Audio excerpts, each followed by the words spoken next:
எண்ணத்தில் நலமிருந்தால் எல்லாம் சிறக்கும். ஜோதிடர் பொய்க்கலாம், ஜோதிடம் பொய்க்காது. சந்திராஷ்டமம். சந்திரன் நம்முடைய ராசியிலிருந்து 8ஆம் இடத்திற்கு வருவது சந்திராஷ்டம் என்கிறோங்க. மற்ற கிரகங்கள் 8ஆம் இடத்திற்கு போகும்போது அந்த பாதிப்புகளை தராதா? தரும். ஆனால் இப்போது சந்திரன் ஒரு ராசியை கடக்க வெறும் 2.25 நாட்கள் தான் சார் எடுத்துக்குது. இதே சனீஸ்வரன், சனி கிரகம் என்பது ஒரு ராசி மண்டலத்தை கடந்து 2.5 ஆண்டுகள் அந்த ராசி மண்டலத்தை இருந்து வெளியே போகிறதுக்கு 2.5 ஆண்டுகள் எடுத்துக்குது சார். ஏன் அப்படி சந்திரன் இவ்வளோ பாதிப்பை கொடுக்குதுன்னா இதுதான் காரணம். 2.5 ஆண்டுகள் சனி பகவான் அங்கிருந்து ஒரு பாதிப்பை கொடுக்கறதுக்கும் அதே பாதிப்பை 2.25 நாட்களில் அந்த பாதிப்பை நம்ம கொடுக்கும். அதை நம்ம எடுத்துக்கிற விதம் இருக்குல்ல சார், அதனால் நம்ம எவ்வளோ பாதிக்கப்படுறோம்னு பாருங்கள். இதுதான் மக்கள் பயப்படுது. ஒரு வருஷத்துக்கு சந்திராசம் 12 தடவை வருது சந்திராசம். அந்த நாட்களில் மட்டும் மிக கவனமாக இருந்துக்கணும். 2.5 வருடம் கொடுக்கக்கூடிய அந்த சனி பகவான் கொடுக்கக்கூடிய அந்த கஷ்டத்தை 2 நாட்கள் நம்ம கொடுத்துட்டு போயிடுவார். இது நம்ம நம்பிக்கை இருக்குது இல்லைங்கிறது 2ஆம் பட்சம் சார். நம்பிக்கை இருக்கவங்களுக்கும் இது பலிக்கும், நம்பிக்கை இல்லாதவங்களுக்கும் இது நடக்கும். நம்பிக்கை இல்லாதவங்க இதை கண்டுங்கானாமல் போட்டாங்களும் அந்த பாதிப்புகள் தாண்டி தான் போவாங்க. நம்ம தெரிஞ்சுக்கிட்டோம் அப்படின்னா அன்றைய நாட்கள் இப்போ வழியில் போய்கிட்டு இருக்கோம், அங்கே ஒரு பள்ளம் இருக்குதுன்னு நமக்கு தெரியுது. அந்த பள்ளம் இருந்தால் விலகி போகிறது தான் சாமர்த்தியம். பள்ளம் தானே இருக்குன்னு நம்ம தாண்டி பார்த்துக்குவோம்னா அதுக்கப்புறம் அந்த பள்ளத்தில் விழுந்து நீங்கள் எந்திரிச்சு தான் போகணும். அந்த கஷ்டத்தை நீங்கள் பட்டு தான் ஆகணும்.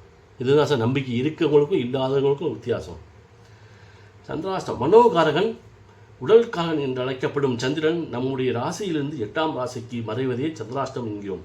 நம்முடைய நட்சத்திரத்தில் இருந்து 17ஆம் நட்சத்திரத்தை சந்திரன் அடையும் போது அன்று நமக்கு வீரியமாக இருக்குங்க. நம்முடைய நட்சத்திரத்திலிருந்து 17ஆவது நட்சத்திரத்துக்கு சந்திரன் நிற்கும்போது இந்த பாதிப்புகள் ரொம்ப வீரியமாக இருக்கும். ஒரு நட்சத்திரத்துக்கு ஒரு நட்சத்திர பாதம், ஒரு பாதத்திற்கு 6 மணி நேரம் எடுத்துக்கிறதுங்க.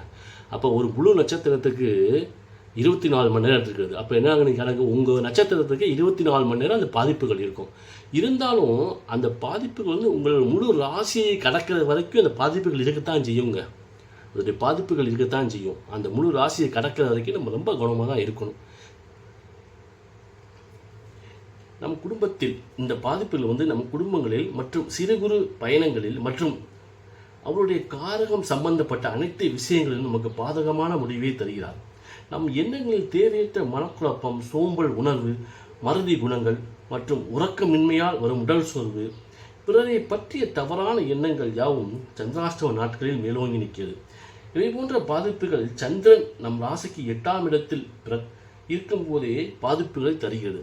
ஏனென்றால் சந்திரன் மட்டுமே நம் பூமியை மிகவும் நெருக்கமாக இருக்கக்கூடிய கிரகமாகும். மற்ற கிரகங்கள் யாவும், அதாவது சூரியன், புதன், வெள்ளி, செவ்வாய், குரு, சனி, ராகு, கேது போன்ற கிரகங்கள் 8ஆம் இடத்தில் மறைந்த போதும் அதன் பாதிப்புகள் குறைந்த அளவிலே இருக்கும். ஏன்னா அவைகள் எடுத்துக்கொண்ட காலம். இப்போ சூரியன்னா 1 மாதம், இப்போ குருனா 1 வருஷம். இந்த மாதிரி அவங்களுடைய இருக்கக்கூடிய காலத்தை பொறுத்து அந்த நன்மையோ தீமையோ அது ஸ்லோவாக தான் கொடுப்பாங்க. அவங்களுடைய காரகங்கள் இருக்கக்கூடிய நாட்களை பொறுத்து அந்த தன்மையும் குறையும் கூடவுமாக இருக்கும் சார். உதாரணமாக சூரியன் 8இல் மறையும் போது அவங்களுடைய தந்தைக்கு பாதிப்பு வரும். அதாவது இந்த ராசி அந்த ஜாதக தலையில் அடிபடும் சார். அடிக்கடி அந்த 8இல் சூரியன் போது தலையில் அடிபடும். அரசு சம்மந்தப்பட்ட பிரச்சனைகள். இப்போ நீங்கள் ஒரு ரோட்டில் போய்கிட்டே இருக்கீங்க, டிராஃபிக் சிக்கலில் நிற்க மாட்டீங்க. அன்னைக்குன்னு பார்த்து வேறு ஏதோ சிந்தனையில் மறந்துட்டு போயிடுவீங்க. அன்னைக்குன்னு பார்த்து டிரைவிங் லைசன்ஸ் எடுக்காமல் போயிடுவீங்க. அன்னைக்குன்னு பார்த்து பஞ்சர் ஆகும். அன்னைக்குன்னு பார்த்து அந்த வண்டி புக்கு, இந்த மாதிரி அரசு சம்மந்தப்பட்ட பிரச்சனைகள் நீங்கள் சூரியன் 8இல் மறையும் போது, சூரியன் 8இல் அந்த மாதம் முழுசும் அந்த மாதிரி பிரச்சனைகள் உங்களுக்கு வந்துக்கிட்டே இருக்கும் சார். அது மட்டும் இல்லை, எலும்பு சம்பந்தப்பட்ட பிரச்சனைகளும் வரும் அந்த சூரியன் மறையும். இது போன்ற ஒவ்வொரு கிரகங்களும் அந்த 8இல் போய் இப்போ புதன் மறைஞ்சிச்சுன்னா நரம்பு சம்பந்தப்பட்ட பிரச்சனைகள் வரும். விரல் சம்பந்தப்பட்ட கைகள் விரல் சம்பந்த பிரச்சனை, இந்த மாதிரி அவங்க அந்த காரகத்துக்கு ஏற்றாப்ப அந்த பாதிப்பை கொடுக்கத்தான் செய்வாங்க. ஆனால் சந்திரன் நம்முடைய முக்கியமான நிலைகளான குணங்கள், குணக்கேடுகள், குடும்ப நிலைகள் மற்றும் போக்குவரத்து நிலைகளில் பாதிப்பை கொடுத்து நம்மை திண்டாட வைத்து விடுகிறார். சந்திராஷ்டம நாட்களில் புதிய தொழில் தொடங்க வேணாங்க, புதிய தொழில் ஆரம்பிக்காதீங்க, புதிய முயற்சிகள் செய்யாதீங்க, திருமணங்கள் அன்னைக்கு வைக்காதீங்க. கிரகப்பிரவேசம், பால் காய்ச்சுதல், வளைகாப்பு இது போன்ற மற்ற அனைத்து சுபகாரியங்களையும் செய்யாமல் இருப்பதே உத்தமமான செயலாகும். இந்த சந்திராஷ்டமம், அதாவது சந்திராஷ்டமம் வந்து அமாவாசை சார்ந்த சந்திராஷ்டமம், பௌர்ணமி சார்ந்த சந்திராஷ்டமம் 2 வகைகளாக பிரிக்கலாங்க. இந்த அமாவாசை சந்திராஷ்டம், அதாவது அமாவாசை அல்லது தேய்பிறை நாட்களில் வரும் சந்திராஷ்டமம் சற்று பாதிப்பை கொடுத்தாலும் அந்த டெய்லி ரொட்டீன் வருமானத்தை வந்து கொடுத்துருவார். அன்றாடம் நம்ம கடமையை செஞ்சு தான் ஆகணும். நம்ம சந்திராஷ்டமம் இருந்தால் நம்ம கடமையை செய்யலாம், அந்த சந்திராஷ்டமம் இரட்டிப்பாகும். நம்ம கடமையை செய்ய தவறக்கூடாது. இந்த மாதிரி அமாவாசை சந்திரன், அமாவாசை சந்திராஷ்டமம் வரும்போது நம்முடைய பாதிப்புகள் இருந்தாலும் அந்த டெய்லி ரொட்டீன் நமக்கு வாழ்க்கைக்கு தேவையான அந்த பணத்தை, வருமானத்தை கொடுக்கவே செய்கிறார். இதுவே பௌர்ணமி அல்லது வளர்பிறை சந்திராஷ்டமம் தினத்தன்று நம்முடைய எண்ணங்கள் அந்த அளவுக்கு வந்து பாதிக்கப்படாமலும் இருக்குங்க.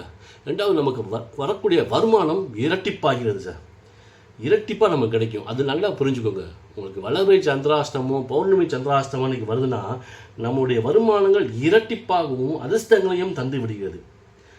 சந்திராஷ்டமம் அன்று நம் கடமையை மறக்காமல் செய்து வர வேண்டும். இதனால் நல்ல பலன் மட்டுமே கிடைக்கும் என்று கூறி விடைபெறுவது உங்கள் ராஜ ஜோதிடர் ஆதி. மீண்டும் அடுத்த பதிவில் சந்திப்போம். நன்றி, வணக்கம்.